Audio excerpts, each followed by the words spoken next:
오늘 함께 우리에게 주신 하나님 말씀을 보겠습니다. 오늘 주님께서 우리에게 허락하신 말씀은 시편 19편 7절에서 9절까지의 말씀입니다. 구약성경 815쪽 시편 19편 7절에서 9절까지의 말씀입니다. 제가 하나님의 말씀을 봉독하겠습니다.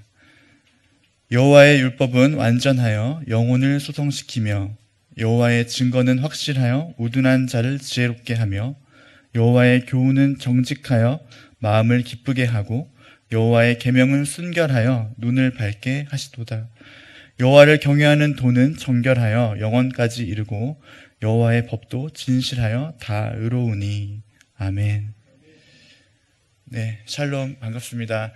오늘 하루도 평안하셨는지요? 2023년 새해가 얼마 전에 일이었던 것 같은데 벌써 오늘 눈을 떠보니까 2월 달이 되었더라고요. 얼마 안 된 것 같은데 오늘 2월 달 첫날이고 또 동시에 2월의 첫 수요일 저녁입니다.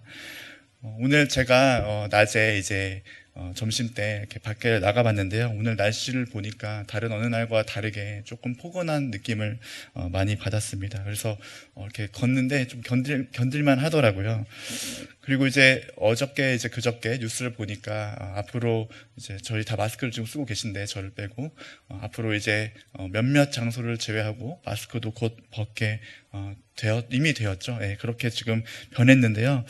이제 점점 이것을 보아하니 이전처럼 우리가 옛날의 모습을 회복하지 않을까. 이전처럼 밖에서도 더 좋은 공기를 마시며 또 자연을 만끽하면서 예전의 그 모습을 우리가 회복할 수 있지 않을까. 그런 기대감을 오늘 갖게 되었습니다.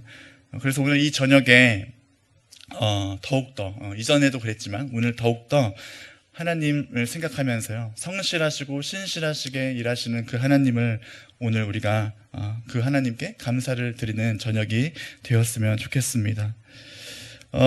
오늘 우리가 이제 말씀 시편 19편에서 1절부터 7절부터 9절까지의 말씀을 이제 보게 되는데요. 이전에 이 19편 시편은 다윗이 지은 시편으로 알려져 있습니다. 그리고 1절부터 6절까지의 그 단락을 살펴보면요, 여기서는 하나님이 창조하신 것을 찬양하고 있고 또 하나님께서 지으신 그 자연 세계 속에서 드러나신 하나님의 능력과 신성을 다윗이 찬양하고 있는 것을 우리가 이 성경을 통해서 보게 됩니다. 혹시 오늘 우리 성도님들 삶 가운데 하루에 바쁘셨던 일과 가운데 이렇게 바깥에 걸으셨을 때 옆에 있던 꽃이나 나무나 아니면 바람을 느끼셨는지요? 아니면 못하셨다면 오늘 교회로 오시는 이 저녁 발걸음에 고개를 들어 별이나 달을 바라보셨는지요? 네. 아무도 대답을 안 해주셔서 네. 저희가 따로 시간을 내서 하나님의 말씀을 읽거나 성경을 공부하거나 이렇게 하지 못하는 경우에도요, 우리의 그 주위를 이렇게 돌아보고 자연을 살펴볼 때 무엇을 느낄 수 있냐면 사실 그 안에서 그 자연을 지으신 모든 것을 창조하신 하나님의 손길을 느낄 수 있다라는 것입니다. 자연을 통해서 하나님의 손끝이 미치지 않은 것은 없구나라는 것을 느끼게 되는 것이죠. 오늘 저는 이것을 느끼기 위해서 의식적으로 많은 시간, 점심시간에 걸었습니다. 그래서 바람도 느껴보고 햇살도 느껴보면서 하나님과 대화하는 시간을 가졌습니다. 이렇게 시편 19편 절반 앞부분에서 1절에서 6절에서 이제 하나님의 창조세계, 자연세계에 대해서 하나님을 나타냈다면 이제 7절부터 오늘 읽은 9절까지의 말씀, 그리고 그 뒤에는 어떤 말씀이 나오냐 하면 이 하나님의 율법, 그리고 그 말씀을 통해서 드러나시는 하나님에 대해서 이야기를 합니다. 그 말씀이 어떤 것인지, 무엇인지, 그리고 그 말씀은 어떠한 결과를 우리에게 이끌어내는지에 대해서 그렇게 기록하고 있습니다. 그래서 먼저 오늘 주목할 단어들이 있습니다. 힌트는 다 주어 가운데 들어있다는 건데요. 7절을 보시면 여호와의 율법, 그리고 여호와의 증거, 8절을 보시면 여호와의 교훈, 여호와의 계명, 9절을 보시면 여호와를 경외하는 도, 여호와의 법, 이렇게 이제 6개가 나와 있습니다. 조금 더 우리가 축약해 보면 앞에 여호와를 이거 다 없애보는 겁니다. 그럼 뭐가 남냐면 율법, 증거, 교훈, 계명, 경외하는 도, 법 이렇게 6개가 남게 됩니다. 이렇게 6개의 다른 단어로 표현되어 있지만요. 이것은 무엇을 의미하고 있는 것일까요? 다윗이 이것을 기록할 때는 아마 모세가 하나님께로부터 받은 계명을 이야기하는 것이었겠지만 예수님께서 오신 이후 지금 우리는 이것을 볼 때 하나님의 말씀을 이야기하고 있는 것이구나 라고 우리가 해석해 볼 수 있습니다. 7절 앞부분은요. 여호와의 율법은 완전하다 이렇게 기록합니다. 여러분, 완전하다는 것은 모든 부분에서 무결하다, 모든 부분이 온전하다, 그래서 신뢰할 수 있는 것이다 라는 것을 우리가 알게 됩니다. 그렇기 때문에 이 하나님의 말씀은 어떤 것이다? 우리에게 주신 하나님의 말씀은 전적으로 신뢰할 만하다, 전적으로 온전하고 신뢰할 수 있는 말씀이라는 것입니다. 이렇게 하나님의 율법이 가진 기능이 있습니다. 아마 많이들 들어보셨을 텐데 율법의 기능 중에서 거울과 같은 기능을 한다라는 그런 우리가 말을 많이 하게 됩니다. 이것이 무엇이냐면 율법은 거룩하신 하나님을 드러내는과 동시에 우리의 허물과 우리의 죄를 드러내는 역할을 하게 됩니다. 그런데 이 완전한 여호와의 율법이요 하는 일이 있다라는 겁니다. 특별히 이것은 우리의 구원과도 밀접한 관련이 있는 것인데요. 우리 뒤에 읽어보면은 어떻게 나와 있냐면 우리의 영혼을 소성시킨다라고 나와 있습니다. 소성이라는 이 단어 조금 이제 낯선데 다시 깨어나는 것을 이야기하고요. 그리고 다시 회복되는 상태를 이야기하게 됩니다.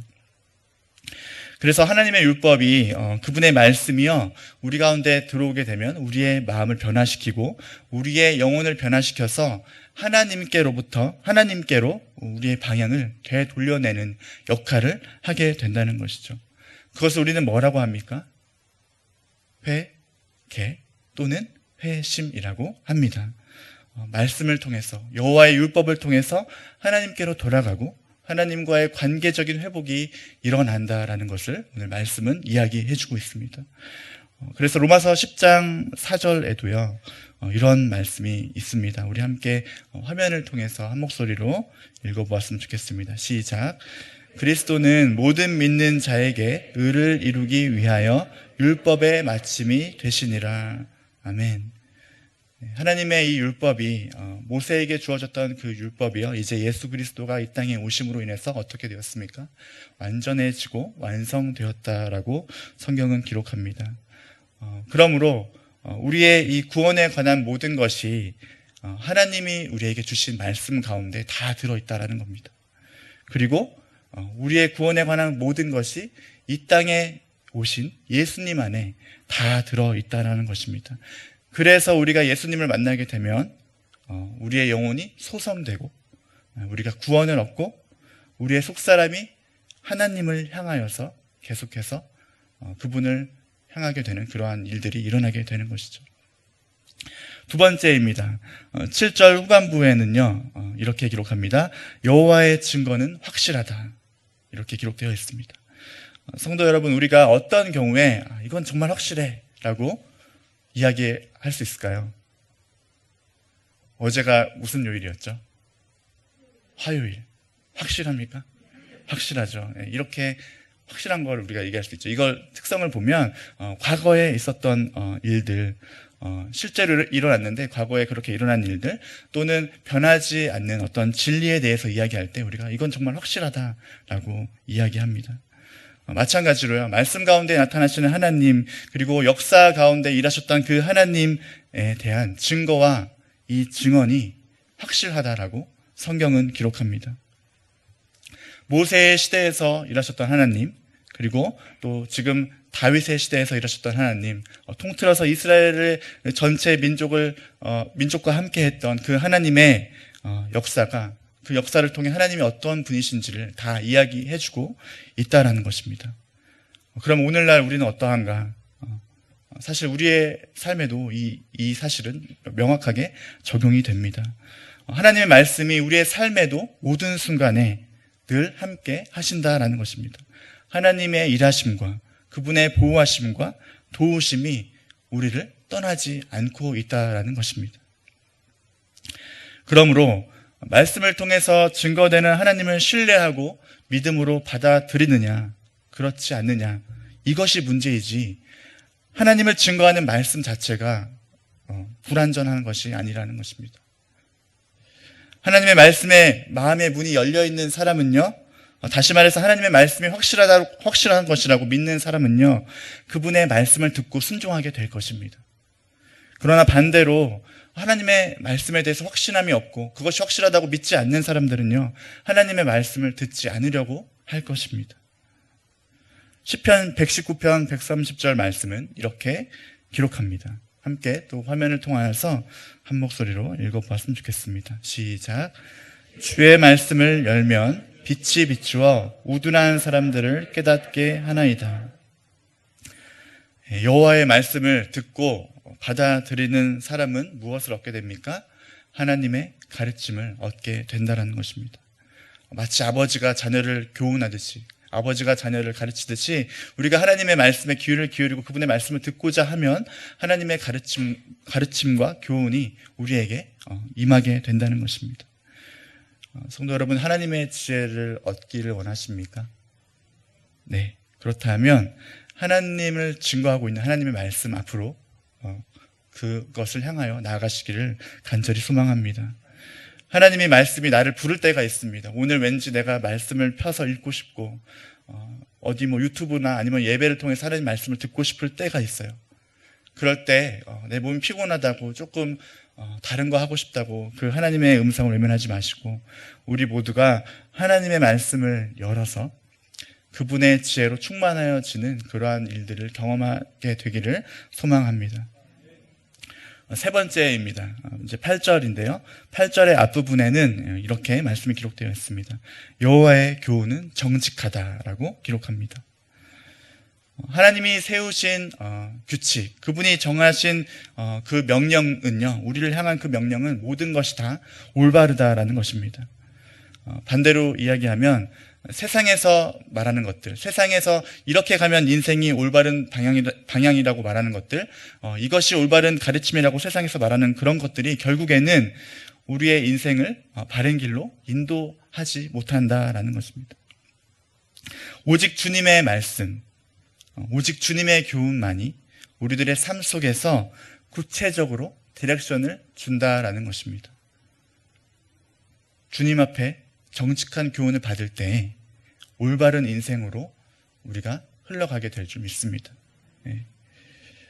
그렇다면 하나님의 올바른 교훈을 따라 사는 삶에 그렇게 사는 사람들의 결과는 무엇인가? 오늘 이어지는 구절에는 그의 마음이 기쁘다라고 이렇게 성경은 기록합니다. 우리는 하나님의 말씀이 올바를 뿐 아니라 우리가 하나님과 함께 화목하게 살아가기 위해서 지어진 것임을 미리 먼저 알아야 합니다. 우리가 어떤 존재로 어떻게 하나님을 기쁘시게 하면서 살아가야 되는지 우리는 알아가야 합니다. 그것을 아는 사람들은요, 하나님의 말씀이 달 수밖에 없습니다. 그것을 아는 사람들은 하나님의 교훈을 자꾸 듣고 싶어 할 수밖에 없습니다. 왜냐? 그 하나님의 말씀이 나의 삶으로 하여금 기쁨을 주기 때문에 그렇습니다. 성도 여러분, 말씀으로 기쁨을 누리고 계십니까? 다른 어떤 것보다도 하나님의 정직한 교훈을 따름으로 얻는 그 기쁨이 우리의 삶에 채워지기를 간절히 축복합니다. 그렇게 될 때 우리에게 기쁨이 그리고 감사가 가득하게 될 것입니다. 네 번째입니다. 여호와의 계명은 순결하다라고 기록하고 있습니다. 이것도 8절 후반부인데요. 하나님이 거룩하신 분이시기 때문에 그분이 주시는 계명, 그분의 말씀은 거짓이 없고 깨끗하고 순결하다라고 이야기하고 있는 것입니다. 화면을 통해서 시편 12편 6절 말씀 함께 보겠는데요. 한 목소리로 읽어보겠습니다. 시작. 여호와의 말씀은 순결하며 흙 도가니에 7번 단련한 은 같도다. 아멘. 그러므로 하나님의 말씀이 순결함으로 하나님께서 우리에게 원하시고 요구하시는 우리들의 삶 또한 어떻게 했습니까, 여러분? 거룩한 삶을 하나님께서 깨끗한 삶을 우리에게 요구하고 계신 것이죠. 그 어떤 부도덕함이나 타락한 모습, 죄의 열매로 이어지는 그러한 삶의 모습이 아니라 오히려 그것으로부터 멀어지고 자유해지는 것을 주님은 원하십니다. 그렇게 돼서 하나님께 이제 죄의 열매가 아니라 의의 열매로 하나님의 영광을 드러내는 삶을 주님은 바라고 계신 것이죠. 그러면 하나님의 순결한 이 계명에는 어떠한 능력이 있습니까? 우리 이어지는 구절에서 이렇게 기록합니다. 우리의 눈을 밝게 한다라고 성경은 이야기합니다. 우리 담임 목사님께서 이제 주일 예배를 하실 때 설교 직전에 성경책을 드시고 항상 외치시는 말씀이 있죠. 시편 119편 105절 말씀인데요. 우리 다 외우셨겠지만 화면을 통해서 한 번 더 보기를 원합니다. 함께 읽겠습니다. 주의 말씀은 내 발의 등이요 내 길의 빛이니이다. 아멘. 네, 말 그대로요. 하나님의 말씀이 내 길을 비추는 등이다.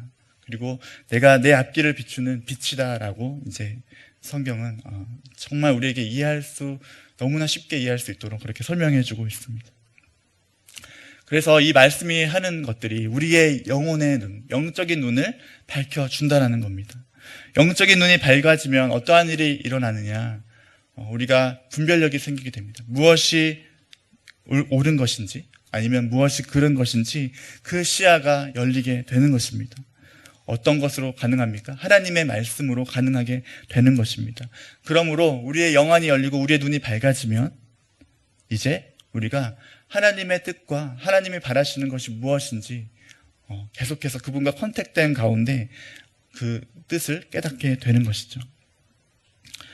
하나님의 계명이 없는 사람들은 반대로 어둠 속에 헤매게 될 것입니다. 그러나 하나님의 말씀을 가진 사람들은 계속해서 빛 가운데로 나아가게 될 것입니다. 주님의 순결한 계명, 그분의 말씀이 우리의 영적인 눈을 밝혀서 우리 모두가 주님 안에서 빛 가운데 거하는 하나님의 백성 되시기를 주님의 이름으로 축복합니다. 마지막으로 우리 9절을 함께 읽겠습니다. 화면을 통해서 9절 한번 읽겠습니다. 시작. 여호와를 경외하는 도는 정결하여 영원까지 이르고 여호와의 법도 진실하여 다 의로우니. 아멘. 여호와를 경외하는 도는 정결하여 영원까지 이른다라고 이제 지금까지 이야기했던 그 것들을 한마디로 한 문장으로 요약해 주는 것과 같은 말씀입니다. 하나님의 말씀이 우리에게 요구하고 가르치는 것이요 하나님을 경외하는 것이라고 성경은 이야기합니다. 우리가 흔히 하나님을 경외한다라고 이야기를 들을 때 어떤 사람들은 오해합니다. 하나님을 두려워해야 하는 것으로만 물론 하나님을 두려워해야 되지만 말 그대로 정말 하나님을 두려워만 해야 되는구나 라고 오해합니다.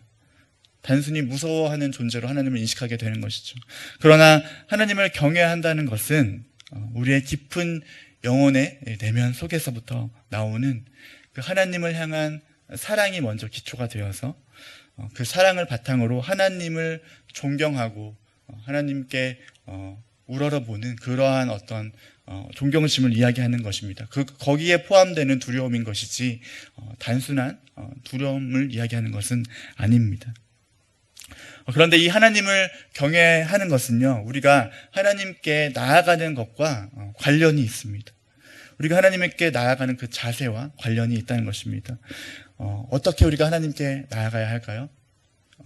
우리가 구약 때 하나님께 나갈 때 어떻게 나갑니까? 깨끗하게 거룩하게 정결하게 나가는 것처럼 지금도 우리 하나님 앞에 예배하러 나올 때요, 우리의 이 영혼이, 우리의 이 내면이 하나님 앞에서 거룩하고 정결한 모습으로 우리가 영원토록 그렇게 하나님 앞에 나아가야 된다는 것입니다.